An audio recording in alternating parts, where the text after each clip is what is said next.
አሰላሙ አለይኩም ወራህመቱላሂ ወበረካቱ። ውድና የተከበራችሁ የቻናሌ ቤተሰቦች እንዴት ናችሁ? ከኔ ጋር አልሐምዱሊላህ። ዛሬ ደግሞ በአዲስ ቪዲዮ መጥቻለሁ። ለእናንተ ይጠቅማል ብዬ ጠቃሚ ቪዲዮ ይዤ መጥቻለሁ እህቶቼ። ዛሬው ቤት ስናሰራ ከቤተሰብ ጋር በጣም እንጨቃጨቃለን። ገንዘቡ የት ገባ፣ እንዴት አደረጋችሁት፣ ብዙ ነገር ገንዘብ ልከን ደግሞ ተግባር ላይ የማይውልልን በጣም ብዙዎች እህቶች አለንና ዛሬ ይሄንን ነገር እስኪ ለመፍታት 5 መፍትሄዎች እነዚህን ብታደርጉ ለእናንተ መፍትሄ ይሆናል ብዬ ይዤ መጥቻለሁ ማለት ነው። ቪዲዮዬን እስከ መጨረሻው አዳምጣችሁ ጠቃሚ ቪዲዮ ነው፣ ተጠቅሙበት እላለሁኝ እህቶቼ።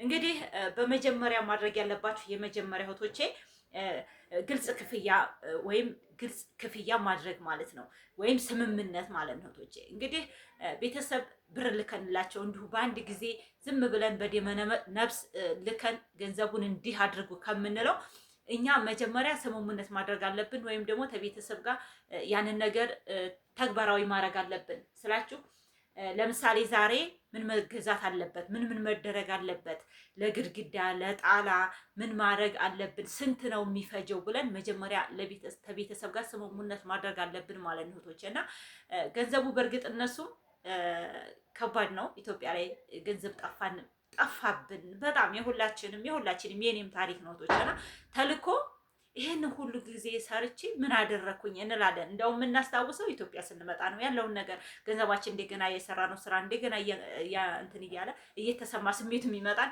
ኢትዮጵያ ስንመጣ ነው። ደግሞ በዛም ላይ ደግሞ ቤታችን ተሰርቶ እንዲሁ ተጀምሮት ያልቅ ነው ማለት ነው። እና እንግዲህ ግልጽ ክፍያ ወይም ስምምነት ማድረግ ነው እህቶቼ። አሁን ላይ ያኔ ቴክኖሎጂ ተራቋል። እውነቴ ነው የምላችሁ። እና ቤተሰብ ጋር መጀመሪያ እንስማማለን።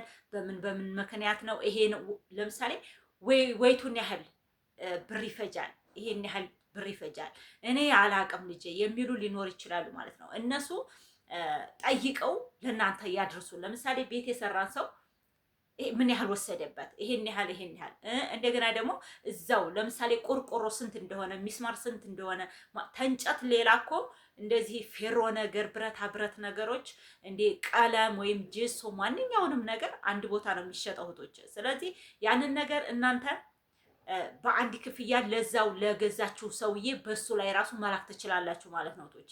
አሁን ለምሳሌ ቤተሰብ ይሄን ያህል ይፈጅብሻል። ለምሳሌ 50 ቆርቆሮ እንበለው፣ ለ50 ቆርቆሮ ይሄን ያህል እንጨት ይፈጅብሻል። ለግርግዳ ይሄንን ማገር አለበት፣ አውራጅ አለበት። እነዚህ ነገሮች አሉ ማለት ነው። ለማንኛውም በዚሁ አጋጣሚ የትላንትናን ቪዲዮ ካልሰማችሁት ነው ከትላንት ወዲያ ማለት ነው የሰራው ቪዲዮ አገራችን ላይ እንግዲህ ግንባታ ቤት በእንጨት ማስገንባት ሊቀር ነው። ያው እንግዲህ ፕሎኬት ሊሆን ነው እየተባለ በጣም እየተወራ ነው ማለት ነው እህቶቼ። ይሄንን ነገር በዚሁ አጋጣሚ እንትን በሉ ማለት ነውና ብታስቡ ለወደፊት ኢንሻአላህ የእንጨቱ ቀርቶ ደግሞ የዚህኛው በቃ ሀብታም ብንሆን ሀብታም ቢያደርገን ደስ ይለናል ብናገኝ ማለት ነውና እየተወራ ስለሆነ ይሄን ነገር ለግንባታ ብላችሁ ማሰብ አለባችሁ ማለት ነውና ለቤተሰብ ሂዳችሁ ይሄ ነገር ስንት ይበቃናል ጠይቁልን ብላችሁ ማስጠየቅ ትችላላችሁ ማለት ነው። ስለዚህ ማንኛውም ነገር የሚሸጠው አንድ ቦታ ነው አይደለ? አንድ ቦታ ተሆነ ስንት ነው? አሁን ላይ ቆርቆሮ ስንት ነው? ሚስማር ስንት ነው? ማንኛውንም ነገር ድንጋይና ሸዋ ነው ከሌላ ቦታ የሚመጣው እንጂ እነዚህ ብረት ነገሮች ቀለም ምናምን ቆርቆሮ ሚስማር በአንድ ቦታ ነው። እዛው ለአንድ ቦታ ለአንድ ሰውዬ መላክ ትችላላችሁ፣ ለዛው ለገዛችሁ ሰውዬ ማለት ነው። በኦንላይን ሆናችሁ ራሳችሁ አካውንቱን ትቀበሉታላችሁ። ልክ ሂሳቡ ይታሰብና ቤተሰብን ጋር ብሩ አይደርስም እህቶቼ። ለምን እንዲያነካካችሁ ቤተሰብ እዚህ መጥቶ ነበር ለከሌ አንስቼው፣ ለዛ አንስቼው፣ ለትራንስፖርት አንስቼው፣ ለእንትና በጣም በብዙ ምክንያት ነው ብሩ የሚያልቀው ማለት ነው። ስለዚህ የመጀመሪያው ምንድነው እዛው ላለው ሰውዬ ቆርቆሮ ለሚሸጥላችሁ ሚስማር ለወደፊቱ በቃ ብዙ ነገር ለሚያስፈልጋችሁ ሰውዬ በዛው በአካውንቱ ብታስገቡለት የበለጠ ከቤተሰብ ጋር ግንኙነት እንዳይኖረው ገንዘቡ ታደርጉታላችሁ ማለት ነው። ለምን ወደ ቤተሰብ የሚመጣ ከሆነ ገንዘቡ በብዙ ምክንያት ነው የሚጠፋው ማለት ነው። ስለዚህ ሂሳቡ ታስቦ እዛው ቆርቆሮ ለሚሸጥላችሁ ሚስማሩ ማንኛውም ነገር አጠቃሎ ለሚገዙ ሰውዬ ለራሱ በአካውንት ዛሬ ቴክኖሎጂ በቃ ገባችሁ? ብራችሁን ወይም በሐዋላ የምትልኩ ይሆናል። እዚሁም ሊሆን ይችላል ገንዘቡ ማለት ነው።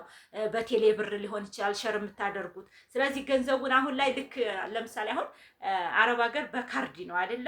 እዚህም እንደዛ ሆኗል። አሁን ላይ በደረሰኝ እንትን ትገዛ በደረሰኝ ነው። ሲሚንቶ የምታወጡት ደረሰኝ ተሰጥቷችሁ ነው ማለት ነው። ስለዚህ ያለ ደረሰኝ ማንኛውም የለም። ስለዚህ እናንተ ወደዛው ወደ ገዛችሁ ሰውዬ እንጨትን ብገዙ አሸዋን ብገዙ ምንም ብገዙ ወደ ቤተሰብ ገንዘቡ አይመጣም። በቃ ባጭሩ ማለት ነው። እዛው ተገዛበት ቦታ መከፈል ይችላል ማለት ነው። ቶች የዛን የሰው ስልክ ቁጥሩን ትቀበሉታላችሁ።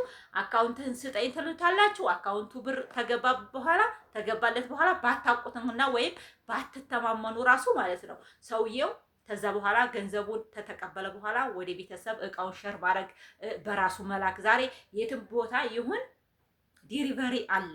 ለምሳሌ አሁን አዲስ አበባ ሆኖ በኦንላይን አገራችንም አለ። ለምሳሌ አዲስ አበባ እቃ ብገዛ እዚህ ይመጣል ማለት ነው ቶች። ስለዚህ ተተከፈለ ዋናው ብር ነው። ስለዚህ እዛው ኢትዮጵያ እዛው አረብ ሀገር ሆናችሁ በብር በባንክ ልካችሁ ማንኛውም ነገር መከፈል ማስከፈል ትችላላችሁ። ቤተሰብ ጋር ጭቅጭቅ እንዳይኖራችሁ ማድረግ ይቻላል ማለት ነው። ሌላኛው ደግሞ ገለልተኛ ባለሙያ ለምሳሌ ከቤተሰብ ውጭ አንድ ባለሙያ መቅጠር አለባችሁ። በቀደም እዚህ ጋር ምንድነው የሰማሁት መሰላችሁ? የሆነ የሚያስገነባ ግቢውን አስገንብቶ ነበር የሆነ ሰውዬ ማለት ነው። እና እዚህ ሚስቲቱ አለች፣ እሱ ያለው ወደ ውጭ ነው ማለት ነው። እና ብዙ ጊዜ ሰው ይሄ የሚገነባው ሰውዬ ተዋራ የምሰማው ቤቱኔ ማለት ነው እዛው ውጭ ታለ ሰው ጋር ነው እህቶቼ። እዛው ካለው ጋር እያወራ ይሄን ያህል ያስፈልግሃል፣ ይሄን ያህል እንድታረጋለህ፣ ይሄንን መግዛት አለብህ እያለ እሱና እሱ ውጭ ሆኖ እዚህ ልጁ እየገነባ ከሱ ጋር ነው የሚዋራው ማለት ነው። እሷ ቤቱና ሴቲቱ አሰባው አታውቅም። ባል ነው ማሰራት ያዘው እዛ ሆኖ ማለት ነው እህቶቼ። ስለዚህ ይሄ ነገር አለ። እናንተም ከግንበኞቹ ታናጮቹ ጋር ተገናኝታችሁ ከቤተሰብ ጋር ገለል ያለ ሰው ቀጥራችሁ እሱን ማድረግ ትችላላችሁ። እና እንደዚሁ ገለልተኛ ባለሙያ እሱን ዘመድ የሚሆን ያኔ የሆነ በቃ የሚከፈለው ሰው ማለት ነው፣ የሚከፈለው ሰው እህቶቼ።